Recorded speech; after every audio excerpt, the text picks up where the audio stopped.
trop fake. Je suis sûr que pour beaucoup d'entre vous, on est un peu dans cette zone post-apocalyptique. Mais en réalité, c'est plutôt ça, et c'est plutôt ça. Ah non, pas ça.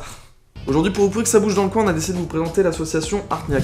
Alors Artniac, c'est quoi? C'est une association artistique et culturelle, je dirais même multiculturelle, qui est basée sur Amiens. C'est aussi le regroupement de bon nombre d'artistes qui se réunissent ensemble pour monter des projets aussi divers que variés. L'organisation de pièces de théâtre, des concerts, des projections vidéo ou encore des ateliers de découverte pour les petits. Alors pour vous présenter du mieux que possible cette association qui est Artniac, nous les avons suivis sur le terrain dans différentes activités. Maintenant, je vais vous laisser tout de suite avec la présidente Aurélie Gallois qui vous présentera sûrement mieux que moi l'association qu'elle a créée en 2009. Moi, c'est Aurélie Gallois, je suis présidente de l'association Artniac, qui est une association artistique et culturelle qui a vu le jour en 2009 sur Amiens. À la base, c'était pour essentiellement monter des expositions parce que je suis artiste plasticienne. On aime beaucoup toutes les œuvres qui sont décalées, qui sont assez empreintes au monde geek, on va dire. Donc ça arrive souvent qu'on ait des thèmes qui abordent par exemple le monstrueux, le dérangeant, qu'est-ce qu'on a eu d'autre, un œil sur le monde, pareil, donc c'était une exposition où en fait on présentait des pièces qui étaient assez décalées et subversives, donc en fait chaque personne, chaque artiste présentait sa vision du monde. L'exposition traitait de plusieurs thèmes comme les manifestations, la religion, les maladies, donc des choses assez graves mais toujours montrées avec un sens de l'humour assez aiguisé et avec beaucoup de recul et de fantaisie.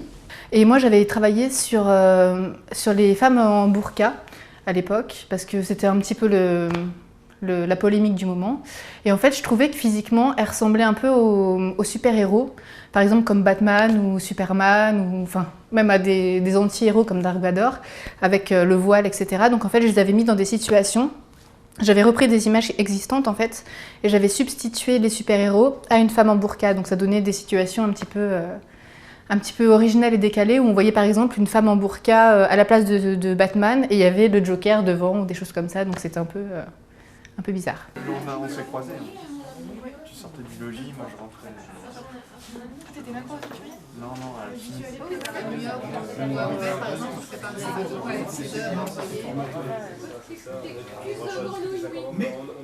Mais c'est vrai que j'aurais pu mettre aussi, c'était plus dangereux. Il a repris un petit live par où?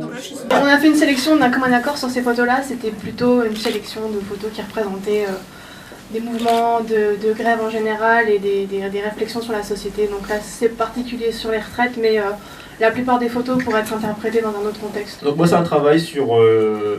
en général, je travaille sur la déformation du corps, pour le faire valser un petit peu. Et là, je me suis dit, je vais travailler sur le mien, carrément. Sur ma tête, en tout cas. Et puis je me suis dit, tiens, ça va être un truc qui n'est pas forcément agréable, le regard de soi dans le miroir de la salle de bain. La façon dont on se voit de jour en jour, si je sais pas, pour une raison ou pour une autre. Et puis qu'on allait appeler ça le miroir élastico. Baptiste Cauchy avait travaillé sur le masque social, donc en fait il y avait des personnages assez monstrueux, assez difformes, qui avaient tous une carte postale devant la bouche, enfin une espèce d'écriteau avec un grand sourire, donc ça montrait un petit peu l'hypocrisie qu'on peut avoir au quotidien quand on nous demande si ça va, qu'on répond oui ça va, alors qu'en fait pas du tout, mais il faut rendre le change. Ce qu'on aimerait vraiment là, c'est devenir un vrai collectif à part entière. C'est-à-dire que vraiment les artistes se rencontrent, créent ensemble, et qu'il y ait des projets au final qui soient vraiment issus de personnes de l'association qui ont mis vraiment toutes leurs idées en commun, leur énergie et leur savoir-faire. Et voilà, un peu mutualiser les savoirs de chacun pour créer des œuvres d'art. Donc on cherche toujours des artistes, qui soient plasticiens, musiciens ou comédiens, pour monter des projets. Donc si ça vous intéresse, n'hésitez pas à nous contacter. Dans Ici, je joue de la basse ainsi que du synthé et occasionnellement je chante. J'essaie d'apporter autant que possible dans les interprétations ma petite touche perso.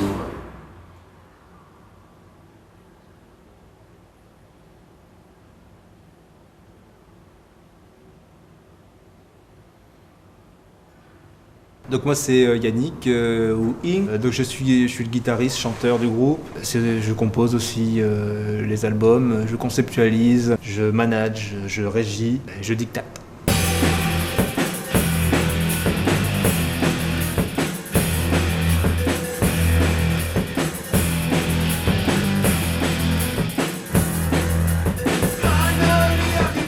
Il était une fois Baptiste et Yannick Cauchy qui ont fondé un groupe qui s'appelait Xyz. Ah, je me souviens. Attends, il y avait un autre groupe avant Xyz, Apocalypso. On va peut-être pas en parler. Oui, on avait créé Apocalypso avec Bat, je me souviens, ouais. C'était en 2004. Non, c'était bien avant ça. C'était il y a très longtemps. Mais en fait, petit à petit, Bat, on a fini par créer It's en 2005. C'était comme ça au début. Je suis d'accord. En fait, on a eu environ 4 ou 5 guitaristes. Mais It's, c'est une sorte de collectif. C'est-à-dire qu'on a eu beaucoup de line-up, etc. Mais on préfère dire qu'on est un collectif. On est une sorte de... comment dire, de projet musical ouvert à beaucoup de choses, que ce soit des styles musicaux ou même des membres, des musiciens de différents talents, etc. Alors, on n'est pas destiné à rester à 3 en fait tout le temps. Voilà. Là, un des projets du groupe actuellement, là, c'est de chercher des musiciens en plus, notamment à la batterie éventuellement, on va penser à la basse ou au synthé, qui viennent s'ajouter au groupe, au noyau dur dont parlait Yannick, et alimenter en fait le projet avec d'autres influences et puis leur pratique instrumentale, etc.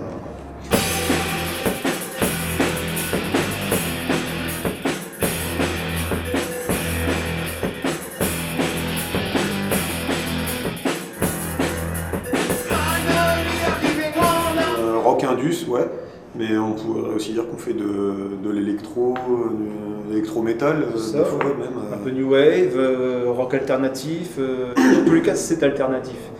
Mais il y a un peu de world music là-dedans, il y a un peu... Enfin voilà, on aime tous les instruments possibles. Et le fait d'appartenir à beaucoup de cases, ça fait qu'on est un peu insaisissable, dans le mauvais sens.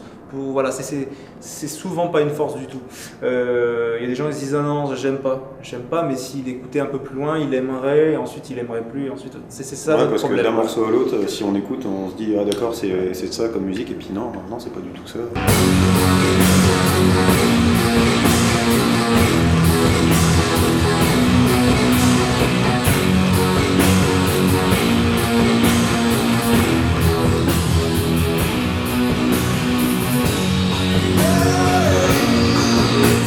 Il y a eu 3 albums qui ont été pondus en un an de temps. Donc il y en a eu 2 les 2 premiers qui sont parus en décembre 2008. C'est ça ? Oui, et puis le 3e qui est arrivé en décembre 2009.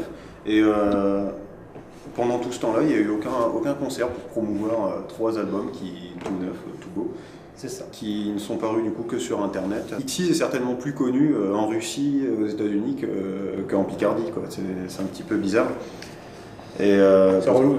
Ouais, on retrouve en tapant It's, on retrouve notre musique dans plein de vidéos voilà, à travers le monde. Quoi, du make-up, des fois un espagnol qui nous envoie un mail. Ah, j'ai utilisé votre musique pour faire ci, pour faire ça. Là, à l'heure actuelle, les gars, je vous annonce officiellement qu'un gars nous a emprunté le morceau, je sais plus, mais je sais plus, un vieux morceau, une histoire de poésie de je sais pas quoi dans 25 pays.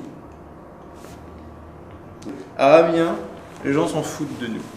Mais on a des étrangers qui viennent taper à notre porte, les gars, j'adore ce que vous faites, etc. Quand est-ce que vous faites un concert dans telle province du Pérou, et donc on lui dit bientôt, mon ami, bientôt.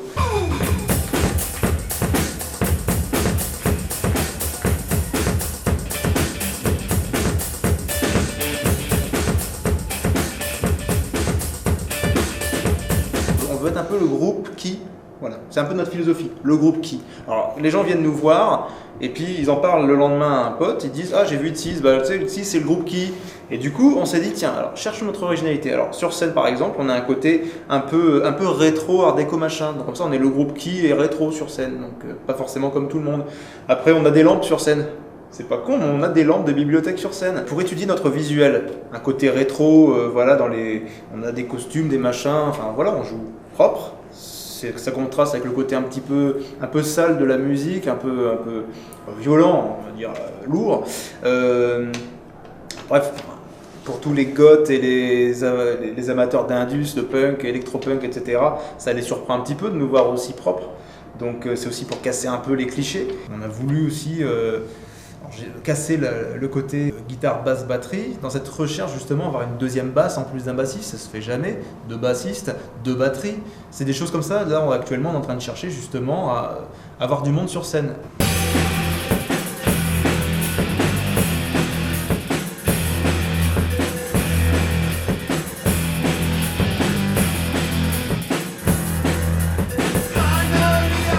On lance un appel solennel aux musiciens picards ou même amiénois. Nous avons besoin de batteurs, de bassistes, de claviéristes, de chanteurs. de percussionnistes, pas de chanteurs spécialement, pour servir cette grande cause qu'est It's Is, étoffer ce rock indus qu'on ne veut surtout pas voir enterré sous son propre genre, et l'ouvrir au monde. Alors voilà, c'est la fin du deuxième épisode de Checking Off. Merci de nous avoir suivis une nouvelle fois. N'hésitez pas à contacter l'association Arniac si vous souhaitez intégrer ce sympathique collectif d'artistes. N'hésitez pas non plus à contacter le groupe It's Is qui vous a fait un petit appel du pied si vous êtes intéressé par leur rock indu. Et puis nous, on vous dit à très bientôt pour un nouvel épisode. Je vous dirai pas ce qu'on vous prépare, une chose est sûre, ça va bourriner et ça va pas être bidon.